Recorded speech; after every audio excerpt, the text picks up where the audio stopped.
Spécialisée dans l'assistance médicale et les situations d'urgence humanitaire, Halima prend part au combat contre Ebola en Afrique de l'Ouest. L'organisation non gouvernementale a établi un centre de traitement au cœur de la Guinée forestière. Cette région est le berceau de cette épidémie sans précédent et un foyer encore actif. On a lancé une mission d'évaluation en Guinée au début du mois d'octobre pour voir, en fonction de l'évolution de l'épidémie, s'il y avait encore des besoins à couvrir.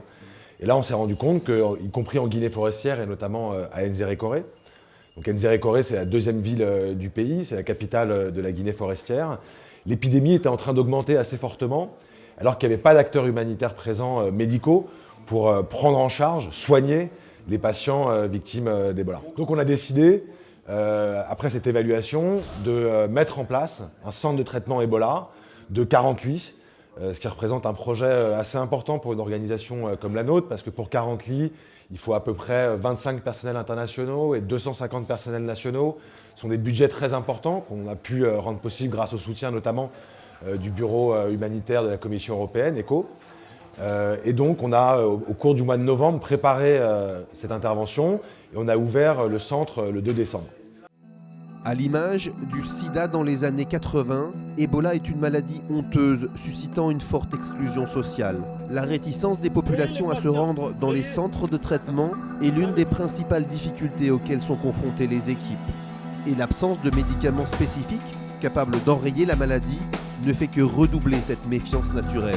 Halima, en partenariat avec l'INSERM et les autorités locales, a procédé aux premiers essais cliniques d'un antiviral, le Favipiravir, qui pourrait constituer un tournant décisif dans l'épidémie. C'est dur de convaincre les gens de venir dans les centres de traitement où ils vont pouvoir normalement se faire soigner parce qu'il n'y a pas de traitement justement. Donc ce qu'on essaye de mettre en œuvre, c'est une étude sur un nouveau médicament, donc ce qu'on appelle un essai thérapeutique avec l'INSERM, pour essayer de trouver justement une façon de soigner réellement la maladie Ebola, pour que les patients qui sont atteints d'Ebola meurent moins, et aussi pour rendre plus attractif le centre et que les patients viennent plus vite et donc transmettent moins la maladie dans la communauté, ce qui permettra du coup d'arrêter l'épidémie. Alors c'est assez lourd de faire ça parce que évidemment ça nécessite d'avoir un suivi beaucoup plus proche des patients, et puis d'autre part il y a tout un protocole de recherche pour qu'on apporte une preuve scientifique de l'efficacité de ce traitement pour qu'ensuite ce traitement puisse être diffusé à l'ensemble des patients Ebola. Une forte notion de coopération sous-tend la philosophie d'assistance sanitaire d'Halima, qui travaille main dans la main avec les autorités locales de santé. C'est aussi l'idée de travailler avec des ONG nationales, médicales. Donc nous, on travaille beaucoup, par exemple, dans les pays du Sahel, au Mali, au Burkina Faso, au Niger, avec des partenaires nationaux, au Tchad.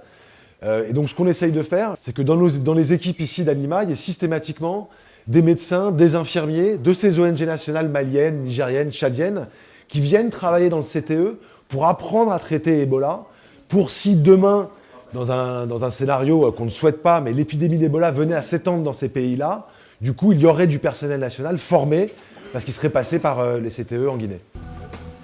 Parmi les 54 patients testés positifs au virus, admis au centre entre le 2 décembre 2014 et le 28 janvier 2015, 22 sont sortis guéris.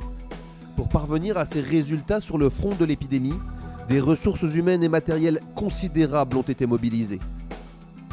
On continue à avoir des besoins de deux ordres. Avant tout des besoins de ressources humaines qualifiées sur tous les postes, des postes de coordination, c'était des projets assez lourds à gérer. Des équipes médicales aussi, parce qu'on a pour objectif d'améliorer vraiment la médecine et de mieux documenter tout ce qu'on fait sur les patients en termes de diagnostic, en termes de suivi laboratoire, en termes de bases de données spécifiques. Dans un second ordre, on a toujours un besoin, pour être très réactif sur les urgences, d'avoir des fonds qui sont non alloués et qui nous permettent de nous déployer très vite ou d'adapter très rapidement nos projets, comme celui en Guinée. Donc ça, pour ça, les dons de personnes privées sont très importants.